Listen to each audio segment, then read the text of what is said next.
Kakagawa lang ng ating karatulang, nakalagay doon, Overcomer Worship Center, where Jesus Christ alone takes the preeminence. Amen. Siya lang lagi ang sikat dito sa Church of the Overcomer. Wala ibang sikat kundi siya. Amen. Hallelujah. To Him be the glory and honor forever. Genesis chapter 24, verse 63 to 67. It's going to be a light message, kind of like a review. Dahil I'm going to preach about our call. Our call. And this call is the Eliezer call. Eliezer call. Ang panawagan ni Eliezer. Naniniwala ba kayong nananawagan si Eliezer ngayon? Dahil gusto niya maghanap ng mapapangasawa para sa kanyang Panginoon, sa anak ng kanyang Panginoon na si Isaac. At ito ay makikita natin ang napakagandang tipo. We'll just go through the scriptures at aalamin natin kung anong ginagawa ng Panginoon sa kasalukuyan.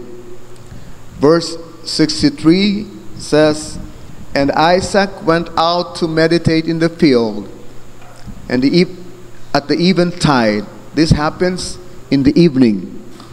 And he lifted up his eyes and saw, and behold, the camels were coming. And Rebekah lifted up her eyes, and when she saw Isaac, she lighted off the camel. For she had said unto the servant, What man is this that walketh in the field to meet us? And the servant had said, It is my master. Therefore she took a veil and covered herself. 66, and the servant told Isaac all the things that he had done. And 67, and Isaac brought her into his mother Sarah's tent and took Rebekah, and she became his wife. And he loved her. And Isaac was comforted after his mother's death. Ito ang mga salita ng Panginoon at sana i-bless niya tayo. Makaupo na kayong lahat. Amen. So, inihatid na po namin sa kanyang panghuling hantungan ang mga labi ng katawan ng ating minamahal na kapatid si Pastor Rocky Veralio na nag-evangelize for a long time, many years, at nakita ko kung paano ginamit siya para tumawag ng maraming kaluluwa tungo sa mensaheng ito. Nakita ko maraming milagro na nangyari, ginawa ng Panginoon sa buhay niya. Napakaraming karamdaman ang napagaling sa panalangin ng kapatid nating ito. Pero sabi ko nga, kapag ka pala tapos ng Panginoon sa iyo, sandali niya lang kunin ang buhay mo. He was found, diagnosed with cancer in March. Sabi ng doktor, you have 8 months to live. Pero hindi nga siya inabot ng 2 buwan simula noon. At kinuha na ng Panginoon si Brother Rocky. Naging napakaganda po ng funeral service. Ang dami pong nakapaglibing. At talagang naramdaman namin ang comfort ng mga kapatiran, ng presensya ng Diyos sa pamilya ni Brother Rocky. Panalangin po natin si Brother Marlon Veralio. Ito po yung kanyang panganay na anak. Dahil sa kanya naipasa yung responsibilidad ng pagdadala sa simbahan. At nawa ay gabayan siya ng Panginoon upang maipagpatuloy kung ano ang napasimulan ni Brother Rocky. Amen. At ganoon din po sa Pitugo Island, off of the mainland of Bohol, ay akala ko kasi nung sa mainland kami pupunta, pero grabe po talaga, isolated yung isla. At nang magtanong kami kung saan tayo matutulog, saan kami matutulog, sabi meron kayong 2 choice. Pwede kayo mag-travel ng 1 oras sa isang resort ng bayad sa isang kwarto na 2 lang ang pwedeng matulog ay 1,800 pesos. O kaya naman ay dito na lang kayo matulog. Itinuro sa amin yung pinagsaseminaran naming lugar nakubol lang, tapos naglagay sila ng mga 2-4-5 na mga tabla, at yun ang ginawang upuan ng mga tao, at yung upuan ang magiging tulugan namin. So you can just imagine kung anong naging pwesto namin sa pagtulog. Pero sa lahat ng hirap namin, salamat sa Panginoon, nabuo ang isang kongregasyon sa mensahe, at ngayon ay magpapasimula na sila ng Sunday services. Kasabay natin ngayon ay nagumpisa na sila ng Sunday services. For the first time ay may papangaral sa lugar na yon ang mensahe ng ating Panginoon sa ating panahon. Hallelujah. 10 yung nabautismuhan, tapos may humabol pang 3 nung umaga, 3 pa uli nung hapon, bali 16 na kaluluwa po ang nabautismuhan sa pangalan ng ating Panginoon. Amen. Ito po ay mga Trinitarians for many, many years. 2 po sa kanila ay pastor. Amen. Kaya sabi nga talaga ang Panginoon pag trumabaho, tinawag niya mga tao, paglalagay na siya ng pastor. Meron ng pastor, meron ng assistant pastor. Amen? Kaya napakabuti po ng Panginoon. At pagkatapos ay wala sa plano, pero by the way, dapat kasama namin si Pastor Jun Sagado. No? Salamat sa Panginoon na kapiling natin sa pananambahan si Pastor Jun Sagado at ang asawa niya si Sister Stella. Amen? Yung nagpatotoo dito kanina si Pastor Jun Sagado. Kaibigan ko siya na pastor sa Cagayan, at purihin ng Panginoon na binisita sila ng anghel at niligtas sila nung panahon ng Sendong, yata yung bagyo na yon, Sendong, kung saan napakaraming namatay doon sa Cagayan de Oro nung taong 2011, kung di ako nagkakamali. Hallelujah. Pero salamat sa Panginoon sa patuto. At wala sa balak namin, pero meron palang camp meeting doon sa Tacloban City, at ang host ay si Pastor Buboy Africa. Pinapakumusta niya ang mga kapatiran dito, lalo kay Sister Rose, na may mga kamag-anak po doon sa Mayorga. At napakaganda po nung camp meeting doon sa Tacloban. Last year ay nandun din ako, at ang tingin ko parang mas marami ang umattend this year. At magpapatuloy pa, kung magtatagal pa ang Panginoon, magpapatuloy ang camp meeting na ito. Ang tingin ko next year, the attendance will just grow. At mas maraming churches ang magpa-participate dun sa camp meeting na yon. At hindi rin namin naasahan, pero nakapag-minister kaming lahat. Si Pastor Nestor Española ay nakapag-preach. Si Pastor Sammy Turano, nakasama din namin nagpunta ron, ay nakapag-preach din sa camp meeting. At pati si Brother Gino ay nakapag-preach din sa session ng mga kabataan. Amen. Purihin ang Panginoon. At sabi ng host pastor, napakagaling nung kasama mong 24 anyos na, brother. Di po, sabi ko, 35 anyos na po yan. Mukha lang baby dahil nagpakalbo siya ngayon. Pero salamat ng Panginoon na naging blessing si Brother Gino doon. Amen. Amen. Purihin ang Panginoon. At dahil dito, ang dami palibasang mga pastor na nandun, marami nag-iimbita na ng mga darating na convention sa Calbayog sa October, meron na namang convention, at inanyayahan na naman si Brother Gino. Sabi ko, nanganganib tayong mawalan ng song leader dito sa church. At baka maging convention speaker na siya ng mga young people. Anyway, ang Diyos ay talagang mabiyaya. At yung report ni Brother Orlando, talagang pinupuri ko ang Diyos. Nakaraos na tayo, 7 beses na tayong nakabayad. Hallelujah. 180,000 na lang yan. Amen? Bawat buwan, 180,000. Kaya ba natin? Hindi. Kaya ni Lord. Kung tayo lang, hindi natin kaya. Kaya ni Lord. At gusto ko rin pasalamatan ng Panginoon kasi lahat ng effort natin seem to be ay nandito sa lote na ito. At the same time, ang dami sa ating imbitasyon, ang dami nating pinupuntahang lugar, mga isla, lalo na doon sa Palawan. na ngayon ay 27 churches na po ang naniniwala sa mensahe na ito. Sa isla ng Palawan, ang huling 12 ay mga kabig po, satellite churches ni Pastor Jovi Tebes, na nangungulit po sa amin. Talagang dinitouch niya na yung sarili niya doon sa kanilang organisasyon. At sabi niya sa akin, Pastor Roel, hindi na ako nag-imbita sa anniversary namin. Hindi na ako nag-imbita doon sa aming organisasyon. Hallelujah. Dahil lubusan na kami aalis sa organisasyon.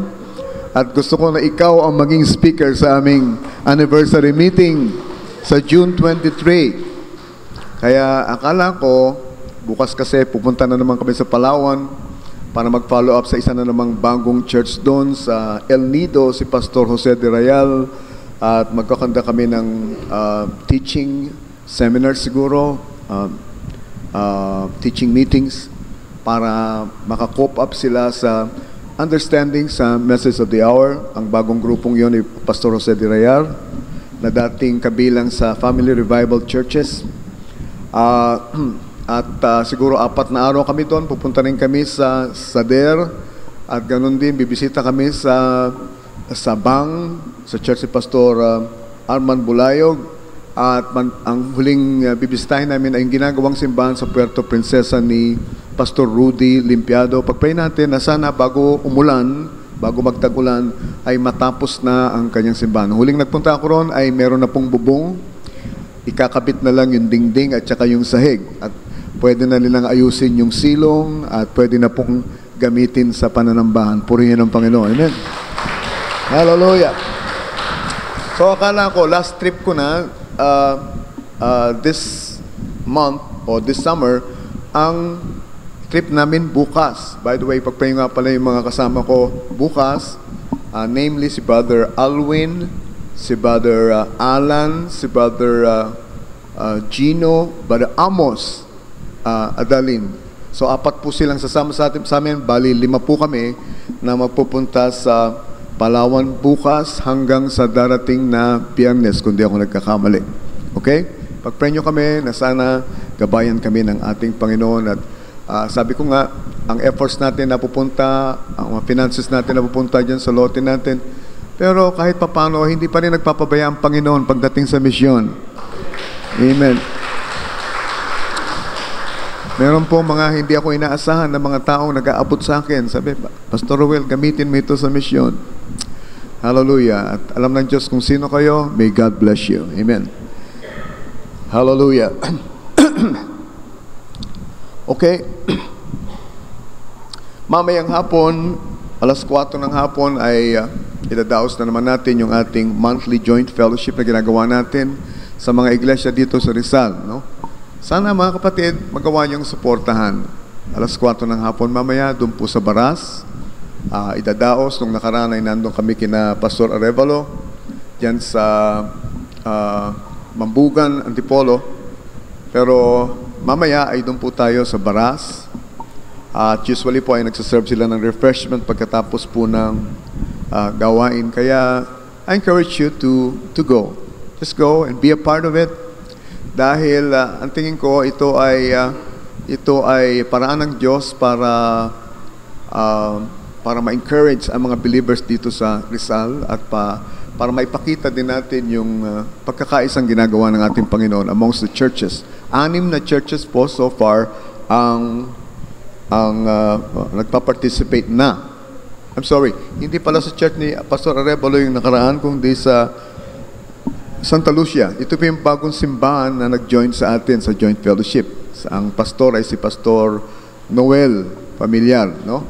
At nabanggit sa akin ni Pastor Ramon Alto na a-attend daw siya doon sa fellowship natin sa Baras mamaya. At sabi niya, tatanungin ko yung mga pastor doon kung papayag sila na doon naman sa amin yung kasunod na fellowship. Pastor Ramon Alto po. Amen. Diyan po sa Kugyo ang kanyang church. At dalawang pastor po sa Apia, napakalayang lugar po nito, lagpas pa ng Buso-Buso, ang a-attend din mamaya at nagtatanong kung pwede daw ba na minsan naman ay doon tayo sa Apia mag-fellowship. Naku, napakalayo po noon. maglalakad po kayo ng mga 2 kilometro para makarating doon sa lugar nila. Kasi hindi talaga kakayaning daanan ng sasakyan pag tag-ulan dahil mataas ang tubig. Well, anyway, let's just pray na sana matupad ito, mabigyan din natin kahit papano ng encouragement ang mga kapatiran dun sa malayong lugar ng Apia. Matter of fact, nag-fellowship na po kami noon, nung nakaraang buwan ay nagdaos kami ng isang gawain doon at napakaganda po ng naging gawain namin. Amen. Purihin ang Panginoon. Okay. Sa papapatuloy ng ating pangangaral sa hapong ito,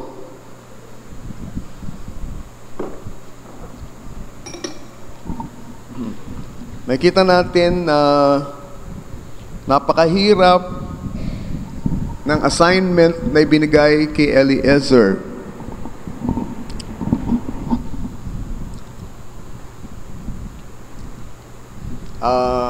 Na nung una ay tinuring ni Abraham na tagapagmana. Si Eliezer ang tinatawag na legal heir ni Abraham. Palibhasa ay wala pa siyang anak. Kaya yung kanyang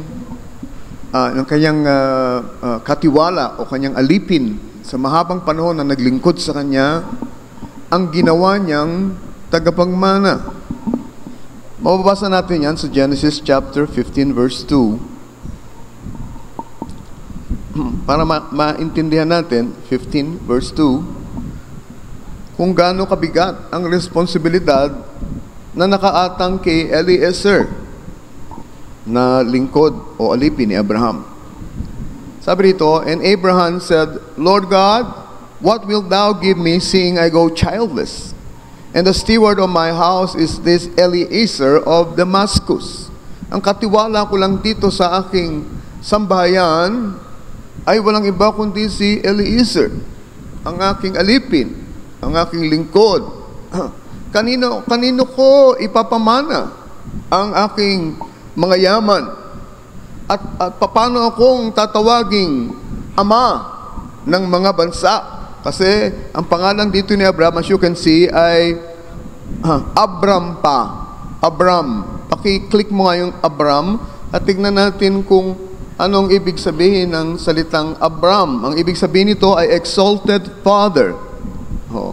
O sa aking pangunawa, ito ay self-exalted father. Kasi naging ama nga siya. Pero sa pilitan, naging ama siya dahil nagkaroon siya ng anak na si Ismael sa kanyang katulong na si Hagar dahil sa suggestion ng kanyang asawang si Sarah. Asawa niya mismo ang nagsuggest kay Abraham out of disbelief. This is out of unbelief. Palibhasa ay matanda na siya at baog na at si Abraham ay tumatanda na rin at naisip ni Sarah na kung iintayin mong magkaanak ka sa akin, imposible nang mangyari. Ganito siguro ang ibig sabihin ng Panginoon, magkakaanak ka sa iyong sambayan. Ibig sabihin ay sa ating katulong na si Hagar, total ay bahagi din naman ng iyong household si Hagar. Kaya yun siguro ang gusto sabihin ng Panginoon, Abraham, kasi sa akin ay imposible ka na magkaanak. Hallelujah. At sinipingan nga ni Abraham si Hagar, sumunod siya sa maling interpretasyon ng kanyang asawa. At dahil dito ay nagkaanak siya. Kaya si Abraham ay naging exalted father. Naging ama nga siya. Pero sa sapilitang pamamaraan. Sabihin na natin, sa paraang permissive will. Amen? Purihin ang Panginoon. Sino nakakaalam na merong dalawang klase ng will ang Diyos? Yun ay ang perfect will at ang ikalawa ay permissive will. Ang gusto niya mangyari sa buhay natin ay ang perfect will. Pero kung matigas ang ulo natin, minsan pinapahintulutan ng Diyos na mangyari yung kanyang permissive will. Pero sa bandang huli, ay isa sa katuparan pa rin ng Diyos ang kanyang perfect will. At kapag tayo ay napunta sa permissive will ng Panginoon, ay may consequence yan. Imbes na puro blessing lang ang tamasahin natin dahil sa mapilit tayo at iginigit natin yung pansarili nating understanding sa pangako ng Diyos. Hallelujah. Dahil sa kawalan ng pananampalataya, unbelief yun ang tingin ko eh. Hindi na makapaniwala si Sarah na magbubuntis pa siya. Kaya sabi niya, Abraham, itong ibig sabihin niyan, total, kabahagi din naman ng iyong sambahayan, si Hagar. Sa kanya ka siguro magkakaanak. At nagkaanak nga si Abraham, and look what happened. Naging problema ni Sarah yung anak ni Abraham kay Hagar. Kasi kung nag-intay lang si Sarah, hallelujah, kung nag-intay-intay lang siya, dadating din naman ang pangako ng Diyos. Dahil ang Diyos ay hindi slack concerning His promise, hindi siya makupad sa pagtupad ng kanyang pangako. Katulad ng iniisip ng iba. Ang tagal naman, Lord, nung ko pa sa'yo hinihiling ito, ang tagal naman. Bahay at lupa, sasakyan, trabaho, ang tagal naman, Lord. Boyfriend, girlfriend, mapapangasawa, ang tagal naman, Lord, ang tagal ko na nagpe-pray sa'yo. Kung naghintay ka lang sana ng konti pa, darating din ang hinihingi mo sa ating Panginoon according to His perfect will, not according to His permissive will. Hallelujah. Kaya dahil si Ismael ang dahilan kung bakit naging exalted father si Abraham. Hindi siya totoong naging ama ayon sa pangako ng Diyos, pero ama lang siya sa tingin ng tao dahil nagkaanak siya. Pero hindi yun ang pangako ng Diyos. Ang pangako ng Diyos ay hindi anak sa pagkaalipin. Ang pangako ng Diyos ay anak sa babaeng malaya. Anak sa legal na asawa. Hallelujah! Kahit gano'n pa ka-imposible na si Sarah ay magbuntis dahil siya ay baog na, siya ay 90 anyos na, uugod-ugod na at wala nang paraan para siya ay magbuntis pa, at sakaling magbuntis nga siya, ay hindi niya na kayang buhayin dahil tuyo na ang kanyang pasusuan. Hallelujah! Pero si Abraham, hindi niya tinignan ang mga sirkunstansyang ito. Hallelujah! Tinawag siya ng Diyos na Abraham. Pinalitan ang pangalan niya mula Abram tungo sa Abraham. Nang ibig sabihin ng Abraham ay ama ng maraming bansa. Hallelujah! At simula noon, hindi tinignan ni Abraham ang mga sirkunstansya, kundi ang pinanghawakan niya yung pangako nating Panginoon. And he went about telling people, I am now, according to God's word, a father of many nations. Abraham, nasaan yung mga bansa? Nasaan yung anak mo? Meron ka isang anak, pero anak mo sa pagkaalipin yan. Hallelujah. Hasa na? Basta sinabi ng Diyos, ako ay magiging ama ng maraming bansa. Period.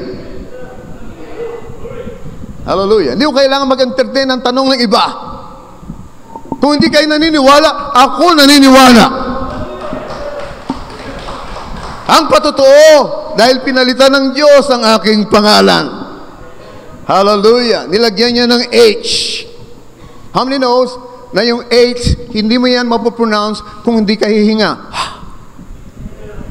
That's the only way you can pronounce the letter H. Hallelujah. And that is the breath of God. That symbolizes the inspiration of God. Symbolizes, it represents the very life of God. Hallelujah. At ang hininga ng Diyos, o ang Espiritu ng Diyos, pag kinabit sa pangalan mo, hallelujah, na ibang ibig sabihin ng pangalan mo. Parang si Sarai na naging Sarah. Dating Sarai, mali ang spelling ng pangalan ni Sarah, Sarai. Meron siyang I, dapat wala yung I. Meron siyang eye problem. At ganoon tayo, bago tayo ma-convert, walang importante sa atin kundi sarili natin. Ang akala natin, umiinog ang buong mundo sa paligid natin. Tayo ang superstar, tayo ang boss, tayo ang hari, tayo ang reyna. Hallelujah. Pero nang ikinabit ng Diyos ang kanyang hininga sa katauhan ni Sarah, natuto siyang magpakumbaba at kilalanin ang kanyang position. Hallelujah. na dapat pala siyang magpasakop at makinig lamang sa kanyang Panginoong si Abraham. Tinawag niyang Panginoon si Abraham. At nang maghintay sila, dumating nga si Isaac. Kaya, ang sabi rito ng Biblia,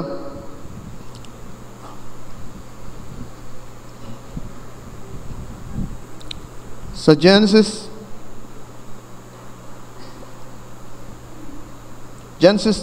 22 verse 2. Ito ang salita ng Diyos kay Abraham. Sabi, and he said, take now thy son, thine only son, Isaac, whom thou lovest, and get thee into a land of Moriah, and offer him there for a burnt offering upon one of the mountains which I will tell thee of. Sa kaso ni Abraham, para mapatunayan ng Diyos ang katapatan ni Abraham, ang kanyang pananampalataya, gaano ba nagtitiwala si Abraham sa kanyang pangako? Kinailangan i-require ng Diyos ang bagay o ang taong pinaka-importante sa buhay ni Abraham. At yun ay ang kanyang bugtong na anak na si Isaac. Can you imagine ang lahat ng problemang kanyang dinanas, kay intay, kay Isaac? Hallelujah. 25 years he waited for the promise. Can you imagine kung lahat ng criticism ng mga tao kung paano siyang pintasan at siguro pinagtatawanan at pinupulaan ng mga tao. At sabi ito na naman, ama daw siya ng mga bansa. Wala nga siyang, baog nga siya. Hallelujah. At matanda na siya, hindi na siya pwedeng manganak. Nasaan ang mga anak mong bansa, Abraham? Hallelujah. Kaya naman ang lumabas si Isaac ay naging apple of his eye. Wala nang mas importante pang tao kay Abraham kaysa kay Isaac. Masasabi ko yan kasi nung sinabi ng Diyos, ialay mo si Isaac sa akin. Did you notice? Hindi niya pinaalam kay Sarah. Dinala sa bundok, hindi niya ipinaalam sa asawa niya. Aba, teka muna. Abraham, ikaw lang ba may karapatan dyan? Anak din niya ni Sarah. Pero wala tayong mababasa na ipinaalam ni Abraham kay Sarah na iaalay niya sa Panginoon si Isaac. Can you imagine anong magiging reaksyon ni Sarah? Kung sasabihin ni Abraham, Sarah, alis lang kami ng bata. Saan kayo pupunta? Kakatayin ko lang sandali ang anak mo. Well, listen to the statement of God. Sabi, now take thy son, thine only son. Teka muna. Hindi ba meron ng naunang anak si Abraham, si Ismael? Kay Hagar? Bakit ganito ang statement ng Diyos? Sabi niya, dalhin mo ang iyong anak, ang iyong bugtong nag-anak. Ibig sabihin ng bugtong anak, kaisa-isang anak. Dalhin mo ang iyong anak, ang kaisa-isa mong anak. Bakit hindi ba marunong bumilang ang Diyos? Meron na siyang anak si Ismael. Bakit ang sabi niya rito ay kaisa-isang anak pa rin? Hallelujah. Di ba dalawa ng anak ni Abraham? Pero hindi nagsisinungaling ang Diyos. Hindi siya marunong magsinungaling. At marunong bumilang ang Diyos. Nakikinig ba kayo? Si Ismael ay hindi anak ni Abraham. Si Ismael ay anak ni Abram. Hallelujah!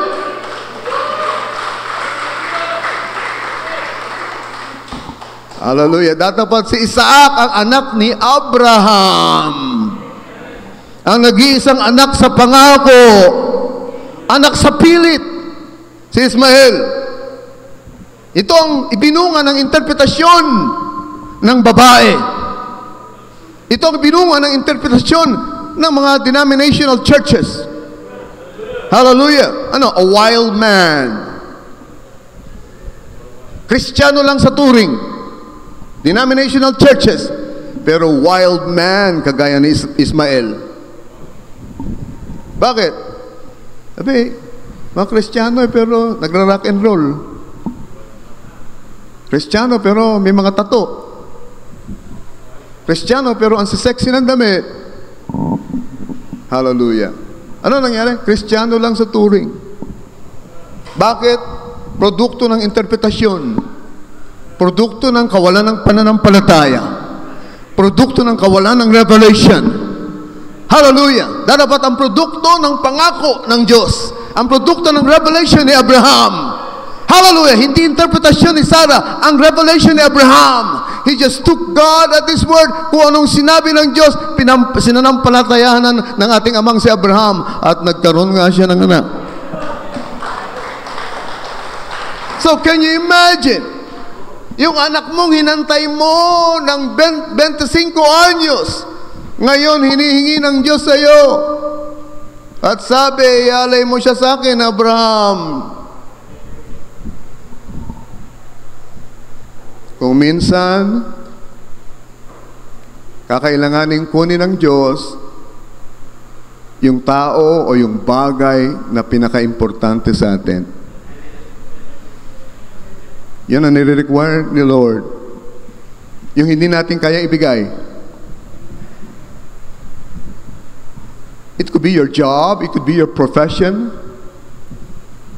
it can be your girlfriend, your boyfriend, it can be your friends out in the world, it can be your husband or your wife, it can even be your business. Kung ano yung mahalaga sa iyo, tinitigyan ni Lord kung kaya mo bang ibigayan sa Kanya. Anong sabi ni Jesus nung nandito siya?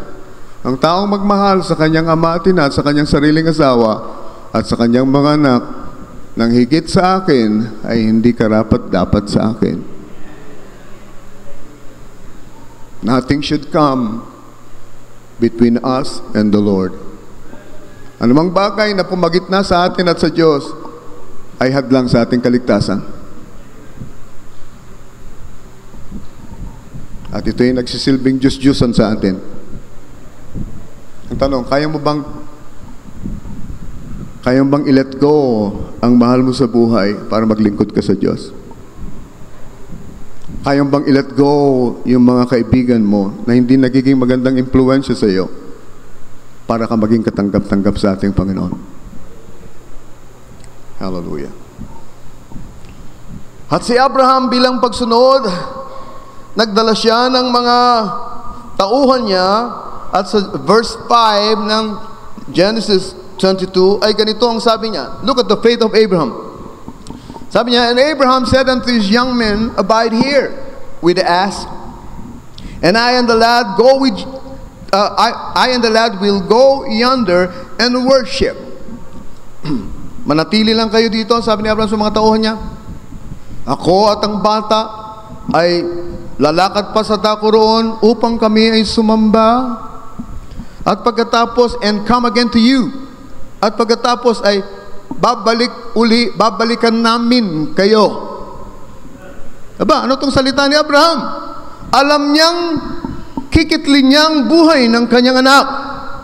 Lalaslasin niyang leeg ni Isaac doon sa altar na gagawin nila sa bundok ng Moriah. Bakit ganito ang salita niya? Dito lang kayo, sasamba lang kami at babalik uli kami sa inyo. Hallelujah. Naintindihan natin buong-buo ang tiwala ni Abraham sa pangako ng Diyos. Hallelujah! Naintindihan ni Abraham na dahil mahal niya si Isaac, hallelujah, alam ng Diyos na mahal niya si Isaac.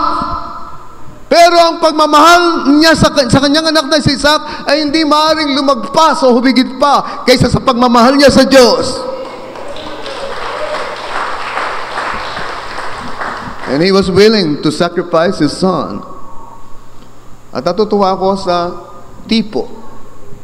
Kasi si Abraham ang tipo ng Diyos Ama. Si Isaac ang tipo ng kanyang anak, ng anak ng Diyos. Ilang iba ko ng ating Panginoong Jesucristo. At may kita nyo ang training ni Abraham kay Isaac. Kasi ang gandang tipo. Si Isaac ang nagpasan ng panggatong na gagamitin para ihawin siya.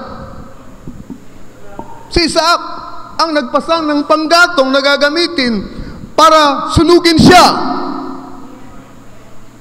Ang Panginoong Jesucristo ang nagpasan ng bus na gagamitin para pagpakuan sa Kanya. What a perfect type! Hallelujah. At si Abraham, si Isaac, grabe ang training ni Abraham sa kanya. Pagdating nila doon sa bundok, alam niya ang elements ng worship. Sabi niya, tay, nandito na ang panggatong, nandito na ang altar, pero nasaan ang hain? Hallelujah. Hindi niya alam siya na pala yung ihahain. At si Abraham, hallelujah, halos magdugo ang kanyang puso nang sabihin niya, anak, God will provide for Himself a sacrifice. Our Jehovah Jireh will provide a sacrifice for Himself. Niyagaan niya si Isaac. Can you imagine? By this time, alam na ni Isaac, ako pala yung hain. Dahil tinali na ang kanyang kamay. Hallelujah. At itinulak na ni Abraham ang kanyang muka palayo sa kanya at naka-expose ang kanyang leg. At tinaas na ni Abraham ang matalas na punyal at handa niya ng tarakan sa leg ang sarili niyang pinakamamahal niyang anak. Hallelujah. Pagkatapos ay may umawat sa kanyang kamay was the angel of the Lord. At sabi niya, Abraham, huwag mong gagawin yan. Dahil ngayon, alam ko na, napatunayan mo na kung gaano mo ako kamahal. Hallelujah! At lumitaw ang isang barakong tupa. Out of nowhere. Doon sa bundok, wala dong tupa. Saan ang galing yung tupa? God created it into existence. God will provide for you a sacrifice. Sa isang banda, ay katipo din natin si Isaac. Kasi dapat tayo ang papatayin. Hindi ba? Tayo ang makasalanan, kaya dapat tayo ang patayin. But praise God because He has provided a lamb. And our lamb, our sacrifice was the Lord Jesus. At iniatang sa Kanya ang lahat ng kasalanan natin at Siya na ang pinatay, hindi na tayo. Glory to God.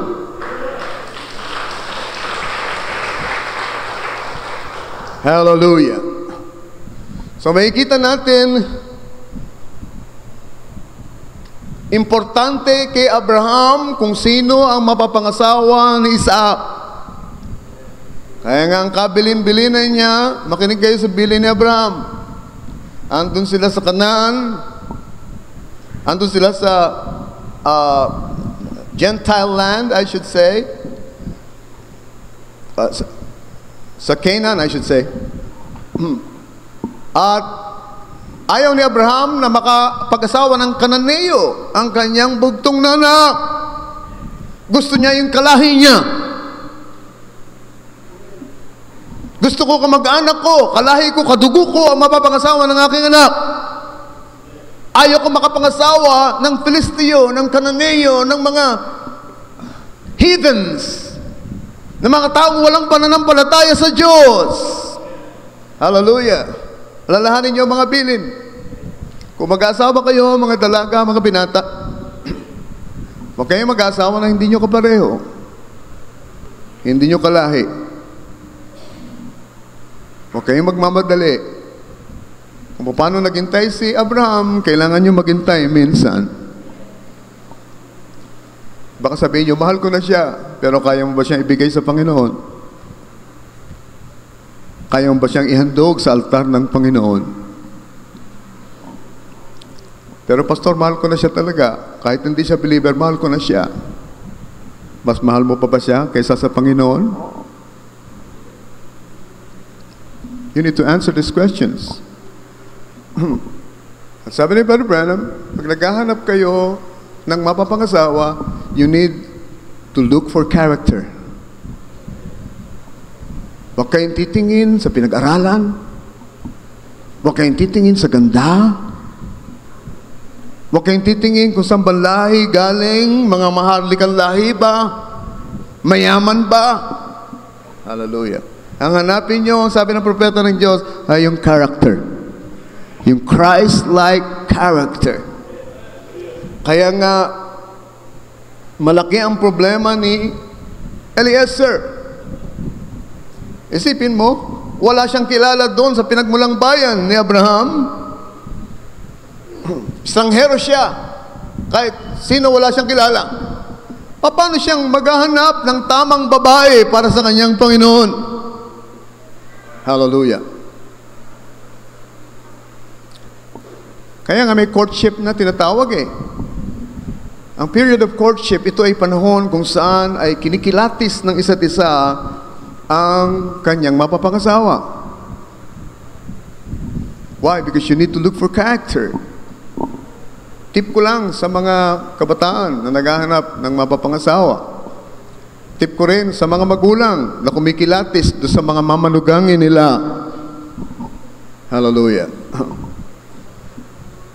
Look for character. Pagka may ugaling manifestasyon ng kanyang upbringing o anong klase ng pagpapalaki o aral o disiplina ang tinuro ng kanyang magulang sa kanyang bahay. For example, tingnan nyo kung burara sa gamit.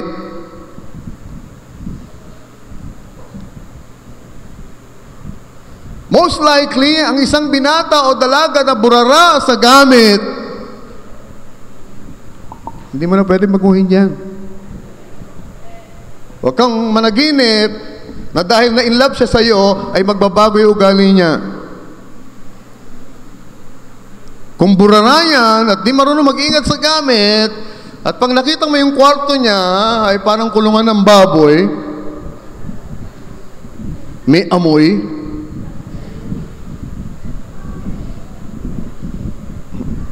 hindi porke na in love sa iyan ay mababago yan. Bakit? Bahagi na nung pagkatao niya yan. Bahagi na nung kanyang karakter. Maliit pa siyang bata ay ganyan na yan. Hindi siya tinuruan ng magulang siguro. Nagmaglikpit ng mga gamit. Nanliligaw pa lang sa'yo, high blood na. Konting bagay nakasigaw. Hallelujah. Konting diferensya nakairing. At reklamo na kaagad at malaking away na kaagad. Hallelujah. That's a flaw in character. Hallelujah. Don't you ever think for a moment na porke na in love sa'yo ay mababago mo instantly. Hallelujah. That's the reason Brother Bam said, look for character. Hallelujah. Ang sabi ng Biblia,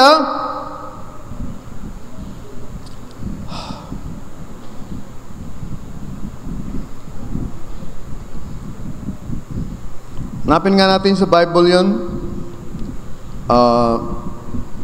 Proverbs 31 verse 30. Proverbs 31:30.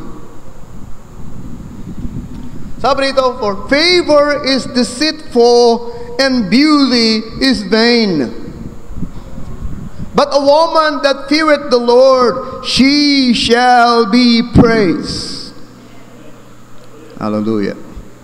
Beauty is vain. Hallelujah. Ano ibig sabihin ng vain? Walang kabuluhan. Hallelujah. Bakit? Kahit gaano kaganda yan, pag nagkaedad yan, kahit gaano kakinis ang mukha niyan, kukulubot din yan. Hindi kayang labanan ng papaya soap ang gravitational pull. Hallelujah. Amen? Yung abs niyan, sabi tawag na yung 6 packs. Balang araw yung magiging a big stomach. Hallelujah. Ang karakter ay hindi kumukupas kahit 60 anyos na siya. Kahit 70 anyos na siya. Oh, ang gandang tignan. Matatanda na. 75 anyos na, 80 anyos na, may nakita kaming kopo. Nakasakay namin sa bus, matatanda na, pero nag-aakbayan pa at nagtititigan pa rin. Nakala mo teenagers na bago mag-boyfriend. Pag naglalakad, nag-holding hands pa rin. In love sa bawat isa. Hallelujah. Compared do sa mga na-love at first sight, nagpakasal, 1 taon lang, naghiwalay na. Bakit? Na-love at first sight eh. There's no such thing as love at first sight. Hallelujah. Amen. Because love grows on you. Hallelujah. Yung nangyari, ang tawag mo love at first sight ay physical attraction lang yan. Nagandahan ka, napungayan ka sa mata. Sabi nga nung kausap ni Barbaram, bakit ang dami namang believers dito sa church? Ba't yung unbeliever pang yan ang napili mo? Barbaram, kasi po ang bango-bango niya. What a way to choose a partner in life. Ang bango-bango niya. Kaya siguro mabango yan, hindi pinapawisan. Walang ginawa kundi mahiga doon sa sopa sa bahay. Hindi marunong magtrabaho. At walang alam kundi magpapogi at magpabango. Sko, gano'n kayang karaming pera na ang ginasto sa pabango. Baka iniinom pa yung pabango. Hallelujah. But favor is deceitful and beauty is vain, but a woman that feareth the Lord, she shall be praised. Hallelujah.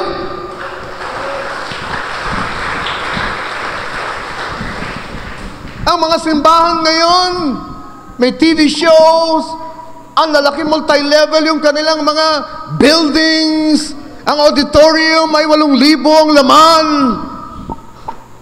Hindi ka pwedeng tumugtog doon sa mga musicians nila kung hindi ka graduate ng music school. Hindi ka pwedeng kumanta kung hindi ka train, kung wala kang vocal training. Hallelujah. Nakita ko sa television yung isang choir ng isang denomination. Wala akong makitang pangit na babae nung sa choir nung denomination na yun. Lahat sila magaganda. Di lang yun. Magkakamukha pa sila. Siguro isang makeup artist nun. Pare-pare yung kulay nung yung korte nung kanilang mga kilay. Pare-pare yung makeup. Kaya pag tinignan mo sila, magkakamukha sila. A favor is deceitful and beauty is vain. Hallelujah. I don't care kung sa garahe lang sila nagpe-fellowship. Ang Diyos ay hindi tumitingin sa ganda, kundi ang hinahanap niya ay yung character. Hallelujah. Thank you, Jesus. Glory to God. End-time evangelism. Sabi niya dito, God's looking for character. God's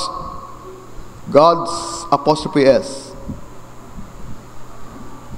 God's looking for character, not membership. Can you say amen? But character. Madaling magparami ng miyembro. Can you say amen? Hallelujah. Pero hindi yung dami ng miyembro ang hinahanap ng Diyos. Ang hinahanap niya ay yung character. Hallelujah. Eliezer, when he went to get the bride of Christ for Isaac, he sweated it out until he found character.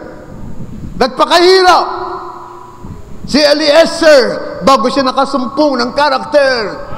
Hindi siya namili ng unang babaeng makakasalubong niya. Hindi babaeng lansangan ang pinili ni Eliezer. Hindi babae sa club ang pinili ni Eliezer. Hindi tambay sa kalansangan ang babaeng kinuha niya. Hallelujah. But he sweated it out. Hindi baling mahirapan siya, basta makakita siya ng magandang karakter sa isang babae mapapangasawa ng kanyang amo. Remember, Abraham put him responsible as God puts us responsible. Hallelujah. That's right, we ministers. Hunt my bride. Ito ang responsibilidad ng mga ministro sa mensahe. Kung gaano kabigat ang responsibilidad, hallelujah, na inatang ni Abraham kay Eliezer. kung gaano kabigat ang responsibilidad ni Brother Branham na katipo ni Eliezer. Hindi ba? Siya ang katiwala ni Abraham. Wala siya ibang pinagkatiwalaan. Hallelujah! Kundi si Eliezer. At ang Diyos, marami siyang hiwaga. At ang mga hiwagang ito ay tinuring nating yaman. Itong kayamanan natin. Bakit? Dahil yung mga alam nating hiwaga, hindi alam ng pinakamalaking denominasyon dito sa Pilipinas. Hindi alam ng Baptist, ng Methodist, ng Pentecostal, ang mga alam niyong hiwaga. At lahat ng ito ay pinagtiwala niya sa isang tao lamang. Hallelujah! Hindi siya kung kaninong pastor. Ipinagtiwala niya sa kanyang lingkod na propeta. Purihin ang Panginoon. Hallelujah! So, paki-code search nga. There's too much responsibility. Yan. Eliezer looked and he thought, end time evangelism, same message. I can't do this myself. There's too much responsibility. I realized the responsibility of finding Isaac a wife, or which is a type of the church. You know, Christ, Rebecca, the type of the bride, and Eliezer got down on his knees and said, God, you just have to help me. Hallelujah. God, you just have to help me. And when he referred to God, God helped him. And he got character. Hallelujah. Kung siguro si Brother Branham ay graduate ng Bible school at isang theologian, hindi niya na masasabi, hindi niya na siya makakapanalangin, Lord, tulungan mo ako. Hallelujah. Pero palibasa, wala siyang alam. Hindi siya nagtitiwala sa sarili niyang kakayanan. Ang panalangin niya, he's so humble. He's a humble servant of God. At ang panalangin niya, Lord, hindi ko ito kaya. Hallelujah. Tulungan mo ko. Hallelujah. Thank you, Jesus.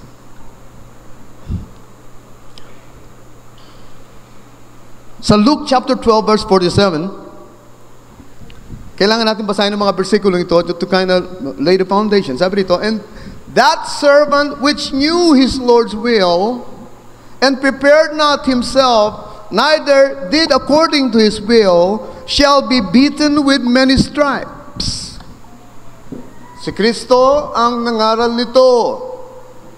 Kung ipinaalam sa iyo ng Panginoon mo ang gusto niyang mangyari, at ikaw bilang alipin ng iyong Panginoon o bilang lingkod ng Panginoon mo, ay hindi mo tinupad ang kanyang kalooban, sabi rito, papaluin ka ng maraming latigo. Lalatiguhin ka. In other words, may parusa ang isang tao, ang isang alipin na hindi tutupad sa pinag-uutos ng kanyang Panginoon. Verse 48, but he that knew not and did commit things worthy of stripes shall be beaten with few stripes. Mabuti pa yung mga Kristiyano na hindi nakaalam ng mga katuruan at malalalim na kapahayagan na narinig nyo at nalaman nyo. Mas mabuti pa ang katayuan nila. Sabi rito, dahil hindi nila alam, kaya hindi nila natupad, papaluin pa rin sila, pero konting palo lang. For unto whomsoever much is given, of him shall be much required. And to whom men have committed much, of him they will ask the more. Ang tanong, gaano ba karaming kayamanan ang pinagtiwala ng Diyos sa atin? Hallelujah.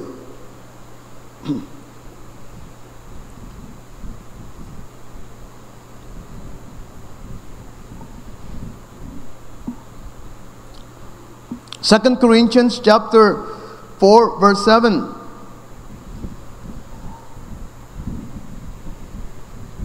Sabi dito, we have this treasure in earthen vessels, that the excellency of the power may be of God and not of us. Ano sinasabi dito ni St. Paul? Ang earthen vessel ay ang ating katawang lupa. Ang sinasabi niya rito, bagamat tayo mga tao lang, merong nakadeposito sa katauhan natin na mga kayamanan. Hallelujah. May kayamanan sa katawang lupang ito. Hallelujah. At ano ang kayamanang natanggap natin mula sa ating Panginoon? Ang mensahe ng panahon, ang salita ng Diyos, ang katotohanan na ipahayag sa ating panahon. Hallelujah! Pinahayag sa iyo personally. Listen, mas marami kang responsibilidad kaysa sa Pentecostal. Mas marami kang pananagutan sa Diyos kaysa sa mga Baptist at mga Charismatic. Dahil may ipinahayag sa iyo ang Diyos na hindi pinahayag sa iba. At nasa atin ito, itong kayamanan natin. Mahirap man tayong may turing, may tuturing, pero taglay natin sa ating katauhan ang napakadakilang yaman na hindi mapapantayan ng salapi. Hallelujah! Kaya ano ang posisyon ni Eliezer? Siya ang katiwala ni Abraham sa lahat ng kanyang yaman, sa kanya ay pinagtiwala. Ano ang posisyon ni Brother Branham? Lahat ng misteryo, lahat ng yaman ng Diyos, hallelujah, lahat ng kalaliman ng kapahayagan ay pinagtiwala sa nag-iisang taong ito. Bakit niyo ako tinitingnan ng ganyan? Ba't di kayo nag-aamen? Amen.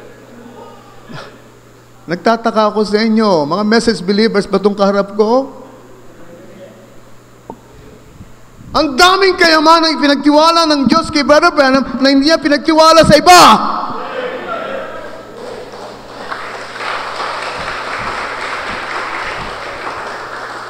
At higit sa mga material na kayamanan ay pinagtiwala ng Ama ang buhay ng kanyang anak. Woo! Hallelujah! Pag nag-asawa kayo, yung asawa nyo, that's for life, for keeps. Sabi nga ng mga Katagalugan, ang pag-asawa hindi parang kanin na isinusubo na kapag ka nainitan ay luluwa kagad. Iluluwa. Pag sinubo nyo yan, lulunin nyo yan. Kung madiscover mo na yung asawa mo ay tamad, lulunin mo yan. Madiscover mo someday nang yung asawa mong babae ay burara at di marunong mamahay, lululin mo yan. Hallelujah. Wala ka na magagawa. Pinasok mo na yan. Hallelujah. May commitment na kayo sa isa't isa sa harap ng Diyos. Hallelujah. At tanggapin mo siya kung ano siya. Glory to God. So nakita niyo ang tipo? Ang tipo ni Abraham ay ang Diyos. Ang tipo ni Isaac ay ang anak ng Diyos na ating Panginoong Kristo. Ang tipo ni Rebecca ay ang iglesia, ang bride of Christ. Hallelujah! Hallelujah! Ang tipo ni Eliezer na sinugo ng Diyos para hagilapin ang bride of Christ. Oh, gaano kahirap tipunin ang mga taong may karakter. Woo! Hallelujah. Kaya ba tayong puntahan ni Brother Branham lahat? At obserbahan ang ating mga buhay. At gagawa siya ng checklist at sasabihin, Lord, itong rekomendasyon ko, si ganito, pasado, si ganito, pasado. Kasama na sa bride. Hindi kaya na isang tao ito. Ang Diyos ang totoong namimili ng kanyang nobya.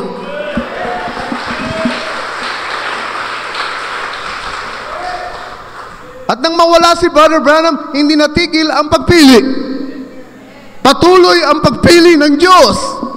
At sabi ni Brother Branham, you ministers, hunt my bride. Hallelujah.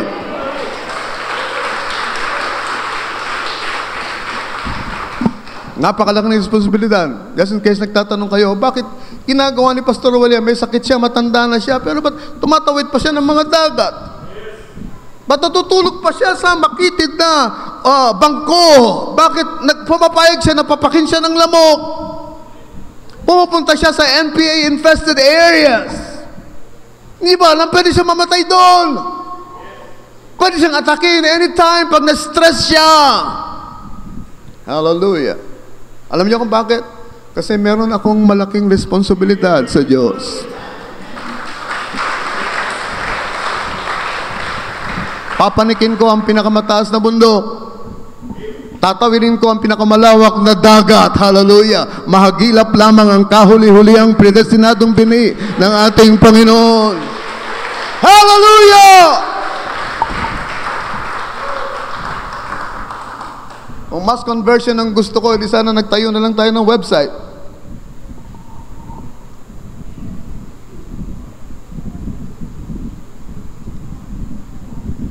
Ang dali nun.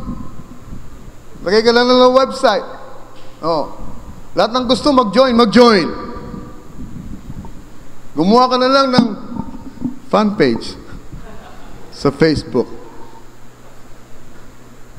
Lahat ng gusto mag-follow sa akin sa Twitter. Ba, high-tech na tayo ngayon. Sabi ng isang ministro sa akin, high-tech na tayo ngayon. Kaya dapat high-tech na rin ang paraan natin. Hindi ko din i-discount ang possibility na may mga kaluluwang mahagilap ang Diyos dahil sa mga websites. May mga kaluluwang walang masimbahan pero tumingin sa website, nakarinig ng preaching, nakarinig ng boses si Brother Branham, naunawaan ng mga hiwaga, tumanggap sa Panginoon. Ngayon, gagawin siyang bride ng ating Panginoon. Hindi ko din discount ang possibility niyan. Hallelujah. Pero si Eliezer ay nag-labor. Physical na nag-labor. Si Eliezer ay hindi nag-post sa Facebook. Nag-organize siya ng travel group. Mission. Tropang mission ang tawag natin dito. Nag-organize siya ng mga camels. Sinakay dyan mga regalo. Hallelujah. Sa mga camels. At nagpunta siya sa malayong lugar. Ito, Chris, pwede siyang salbahin ng mga pusakal. Pwedeng may masamang mangyari sa kanya. But he took the risks. He sweated it out, sabi ni Barman, because he wanted to find character.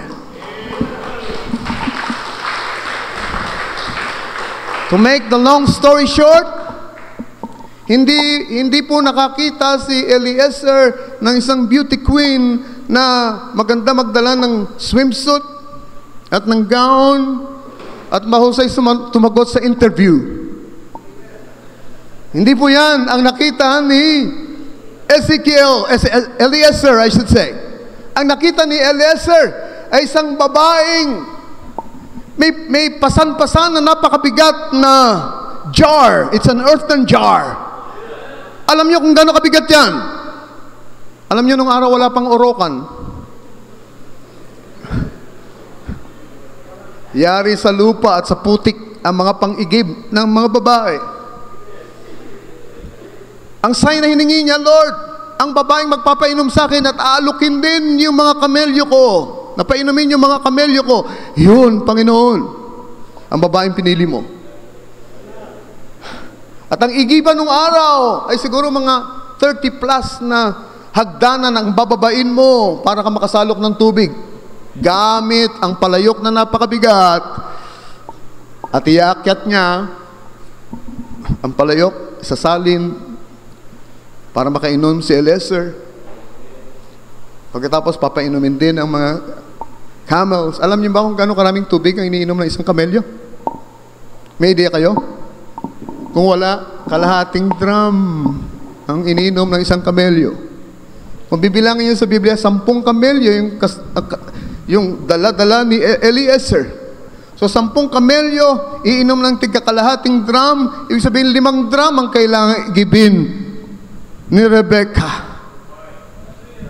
Ang hindi ko maintindihan dito, napainom lahat ni Rebecca, pabalik-balik siya at inigiban ang 5 drum na tubig na ininom ni Eliezer ng mga tauhan niya at ng mga kamelyo niya.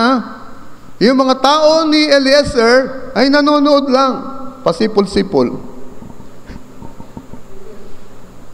Pero hindi nagreklamo si Rebecca, hindi niya sinabing, "Ba't di niyo naman ako tulungan dito?" Naalala niyo si Martha? Nagreklamo kay Lord, Lord, tinan mo nga yun si Maria, ayaw akong tulungan. Anong klaseng babae yan? Pero sabi ni Lord, mas may karakter siya kaysa sa iyo. Bakit? Ang pinagkakaabalahan mo ay mga bagay ng sanlibutan. Pinili ni Maria ang mas mahalagang bagay. Dahil ang pinili niya ay ang salita ng Diyos. Hallelujah! And I can guarantee you, hindi tamad si Maria. Kaya lang, pagdating sa preaching, nandun na siya sa paanan ni Jesus. Amen! Naghuhugas din siya ng pinggan, naglilinis din siya ng bahay, nagluluto din siya, pero pagdating sa pangalan ng salita ng Diyos, nandun na kagad siya sa paanan ni Jesus. That shows character. Hallelujah. At ikinwento ni Eliezer ang kanyang pangitain kay Rebecca. At si Rebecca, kumbinsido siya ng pangitain yun ay galing sa ating Panginoon. Hindi ba si Brother Branham may nagkwento rin sa atin ng kanyang mga pangitain? Nakumbinsi ba kayo na ang pangitain yun ay galing sa Panginoon?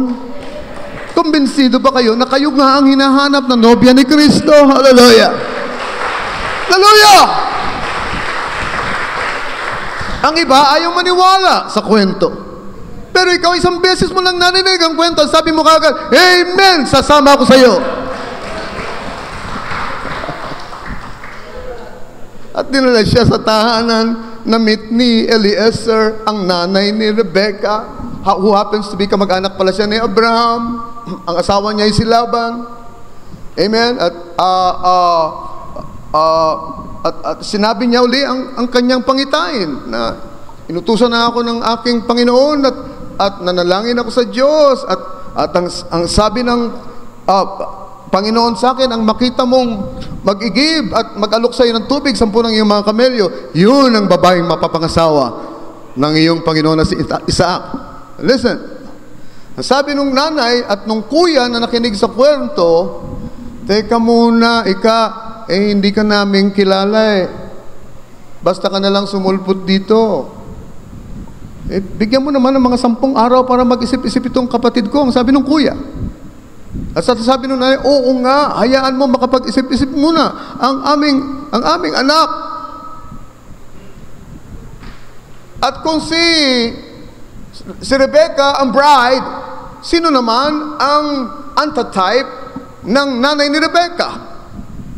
Ang katipo ng nanay ni Rebecca ay yung ating mother church na pinanggalingan. Nang sabi ba, mag-isip-isip ka.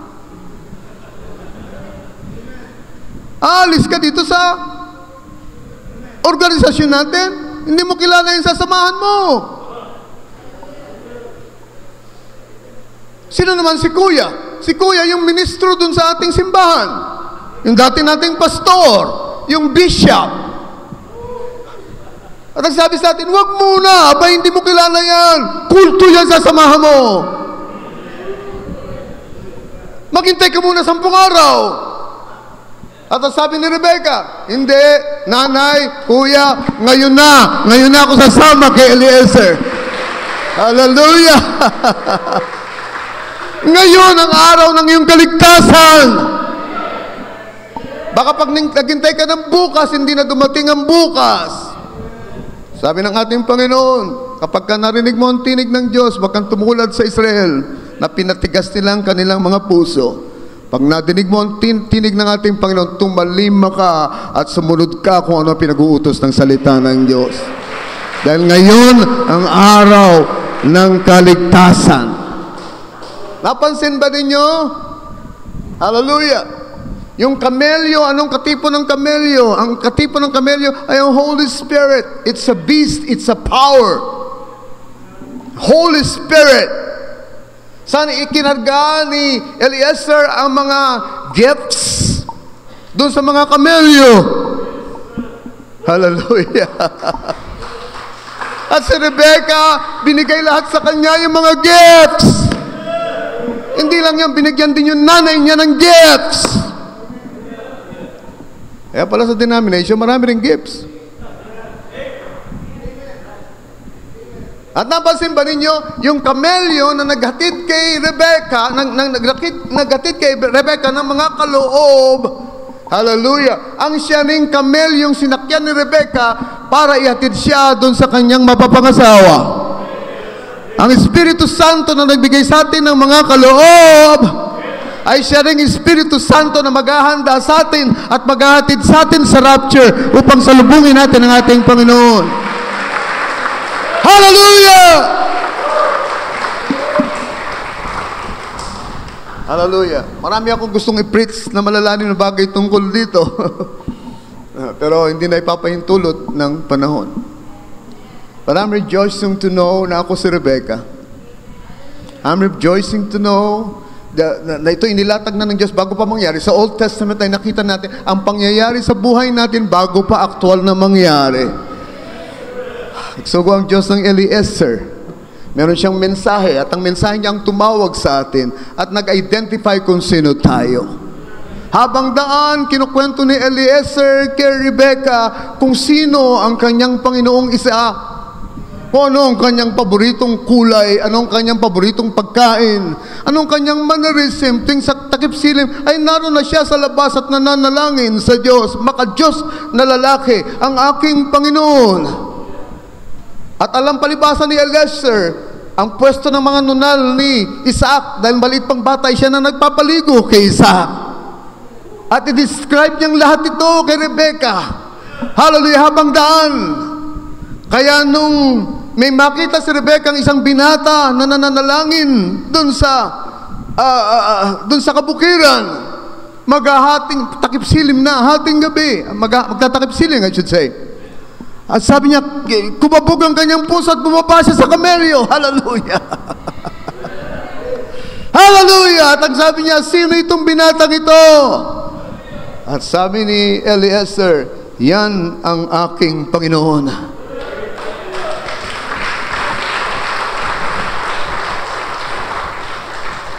At isinuot ni Rebecca ang belo at tinakpan niya ang kanyang muka.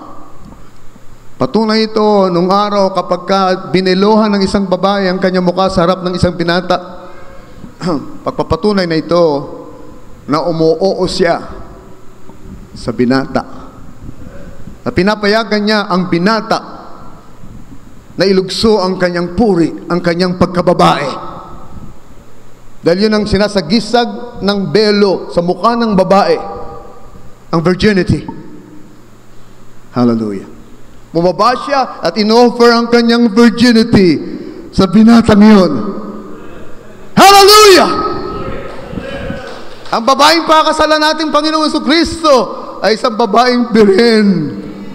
Hindi pa nahipo ng sinumang lalaki, ng sinumang preacher, sinumang denomination. Hallelujah! Kundi siya'y birhen sa salita ng Diyos. Hallelujah! At kung ano sinasabi ng salita ng Diyos, taos puso niyang sinasampalatayanan. Hindi ba tayo natutuwa bago pa natin makita ang ating Panginoon sa alapap? Kilala na natin siya. Habang nagbabasa tayo ng mga spoken word books, habang nakikinig tayo ng mga tapes, habang nakikinig tayo ng preaching ng fivefold ministry, ay pinapakilala ni Eliezer sa atin ang ating mapapangasawang binata, ang ating Isaac. Habang nagtitipon tayo dito, sinasabi na ni Eliezer sa atin kung sino siya, ang kanyang ugali, ang kanyang karakter. Bago pa natin siya makita ng mukhaan, kilalang kilala na natin siya. Hallelujah. Tumayo tayong lahat.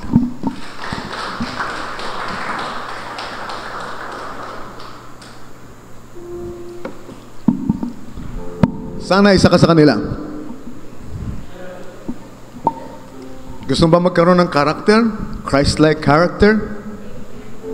Gusto mo bang ma-qualify to be in the bride of Christ? Ang hamon ko sa iyo ngayon, ba't di mo buksan ang puso mo, tanggapin mo si Kristo? Pag tinanggap mo si Kristo, mamamatay ka sa iyong sariling pag-uugali. At ang ugali na ni Kristo ang maipapakita mo. 'Twas a day in early springtime by an ancient wayside well, Eliezer paused to rest his camel train, and he had found a bride for Isaac. Ere the evening shadows fell, for this weary journey had not been in vain. Oh, get ready, the evening shadows fall. Don't you hear the Eliezer call? Message of the hour. There's going to be a wedding supper, and our joy will soon begin. In the evening when the camel train comes in. So he took the fair Rebecca, dressed in jewels rich and rare, quickly to her waiting bridegroom far away, where Rebecca loved her Isaac, and he loved Rebecca fair. Oh, it must have been a happy wedding day.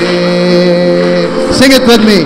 Oh, get ready, the evening shadows fall. Don't you hear the Eliezer call? Hallelujah!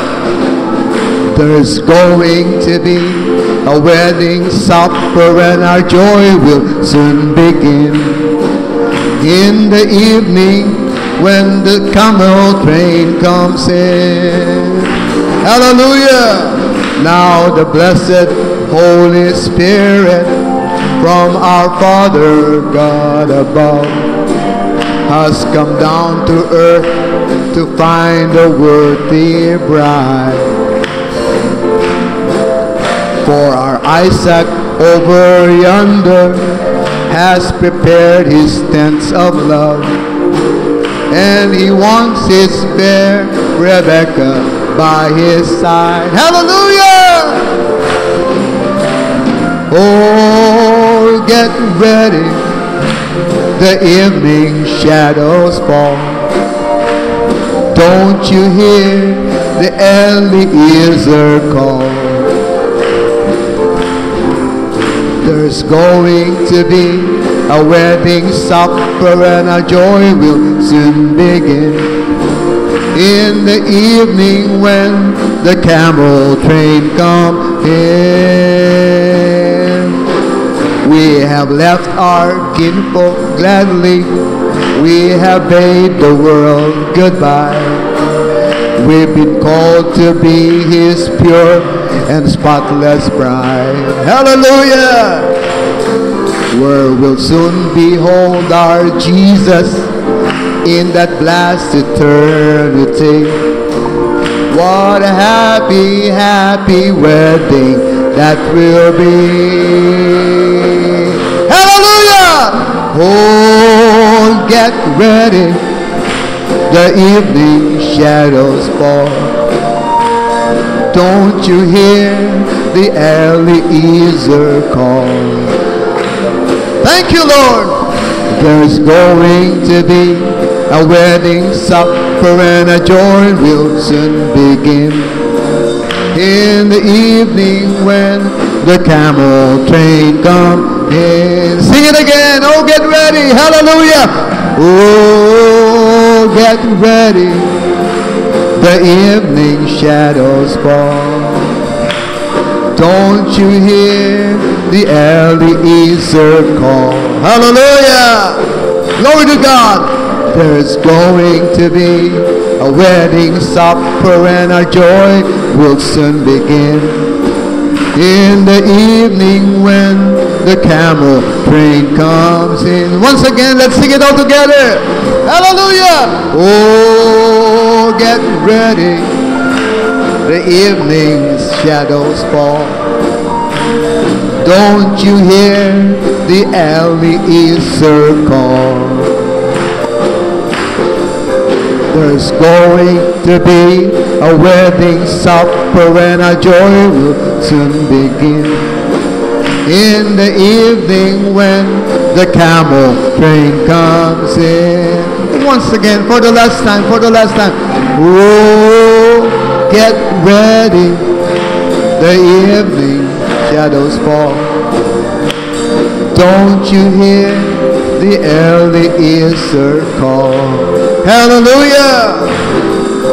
There's going to be a wedding supper and the joys will soon begin.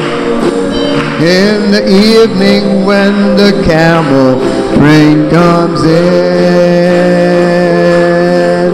there's going to be a wedding supper and a joy will soon begin. In evening when the camel train comes in. Hallelujah!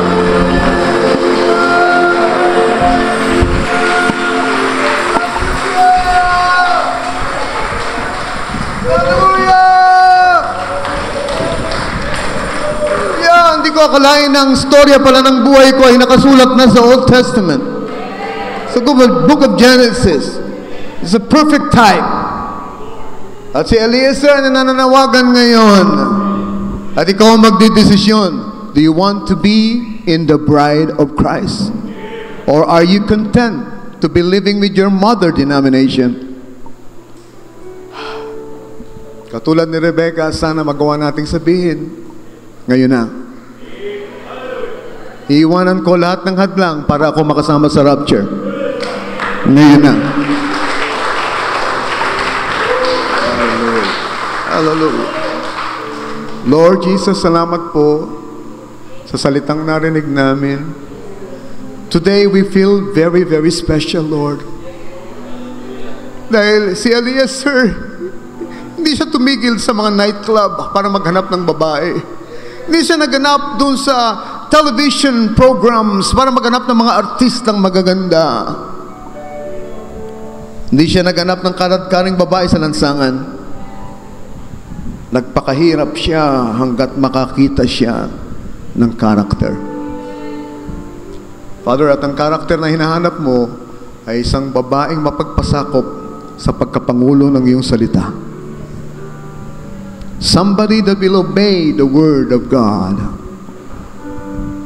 Hindi man kagandahan, hindi man mayaman, hindi man mataas ang pinag-aralan, pero willing siya na sumunod sa bawat salitang lumalabas sa iyong bibig. Ikaw ang Panginoon niya. Tinuturing niyang void ang kanyang sariling kalooban at ang kalooban mo ang nais niyang matupad sa kanyang buhay. Hallelujah. Nawa si Rebecca ay naririto sa loob ng mga dingding ng simbahang ito.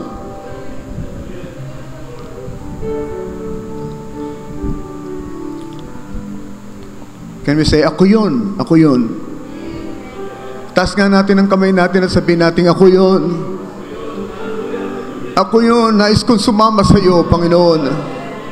Ako yun, nais kong sumalubong sa iyo sa iyong pagbaba.